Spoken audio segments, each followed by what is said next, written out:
Hi Ada. I'll show you some self-massage you can do. There's a condition that's called upper cross syndrome where your neck and your head and your shoulders kind of hunch forward. I've actually been working for the past year myself trying to remedy it. I had a pretty bad one. So that's kind of what I'm wondering might be going on with your shoulders. I couldn't say for sure without actually palpating and feeling your muscles and what they're doing. But maybe some of these techniques might help you out just for the meantime. I mean, they feel good. So the first one I wanted to show you, you're gonna look at my chest. You have pectoralis major, which I know you're probably familiar with, but here in the middle of your chest, you have your sternum, and where the ribs meet your sternum, that's where pectoralis major originates, and it like helps relax your muscles when you massage the origin of them. So just doing some friction against your ribs here. It's kind of like a muscle exfoliation that help to relax your muscles. And then deep or below your pectoralis major, you have pectoralis minor. And so that's kind of like more like right here. It's these three ribs around this general area. And it's a lot smaller, but it's actually a pretty big criminal in this condition. Anyways, so both of them, they actually make this part right here and they attach onto your femur.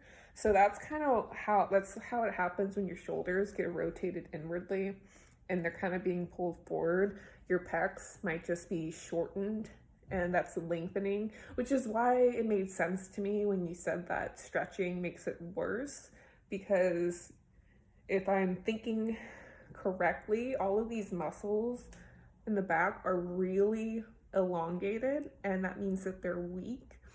So it's not going to help to stretch them out. So that's why it probably doesn't feel the greatest to stretch them out, because they are already stretched to their limit.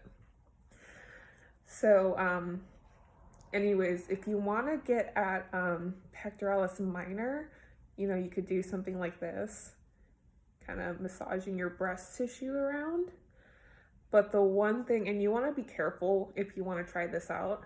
So I'll show you on this arm. So be careful, but you can sink your fingers in like this under that lip that makes the front part of your armpit. And right here, I have both the tendons for pectoralis major and pectoralis minor. And so you can kind of do something like this, and that will help to soften the tendons and also help to soften the pulling that they're doing. So this technique, this right here, and then if you want to, you can get in deeper. Just get right underneath that armpit, and you can see my thumb right here. I have pectoralis minor under major. I'm just kind of squishing the two and massaging them and whatnot. That will help to relax your chest muscles. And then the other muscle I wanted to show you is SEM, or your sternocleidoid mastoid. So that's going to be this muscle on your neck, and that's another big criminal in that upper cross syndrome because it's going to pull your neck forward like this. And so the origins for this muscle are right here. There's one portion right here, and then there's another portion right here, and then there's kind of a hole in the middle. So you can like get at the origin right here, just kind of help to relax them. And then the muscle goes up. It's called your mastoid process. It's this bump that's behind your ear. It inserts right below that, so you can massage that part too, and it will help to relax it. And then if you're turning your neck like this, you see how it pops out like that? You can actually grab it Be careful though. Be careful. But you can grab it and kind of roll it between your fingers. That can also help to relax it too. But yeah, moving your neck like this to kind of stretch out the two sides of your SCM. That can help.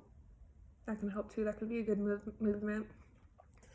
And then as far as positioning or your posture, a good exercise is to just imagine the muscles that control your shoulder blades or your scapulas, like consciously thinking about your scapulas and then telling the muscles that connect to them to move them downwardly. See like how it evens out my clavicle, like moving them downwardly can help to stretch these muscles, open up your chest, and then shorten the muscles and teach the muscles that are elongated that it's okay to be shortened and it's okay to hold on and, you know, do their job and kind of like wake them up, because sometimes these muscles, you know, people don't use them very often, that they just kind of forget that they're there. Your muscles are stupid. Sorry to say, your like muscles are stupid. So yeah, telling your scapulas, using the muscles that connect to them to move them downwardly. And then also telling the muscles in between your scapula, so you have your rhomboids, they start at your spine and they go out and they connect to your scapula. Consciously thinking about those muscles and kind of bringing your shoulders, like, sorry, I can't see very well, but like thinking about it and using those rhomboids to open up your chest and bring your scapula together, that will also teach them to shorten. And then just in everyday life, just, I know it's not very attractive, but literally doing this, giving yourself a double chin, will actually help to stretch these muscles and then tell these muscles to shorten. So I hope this helps.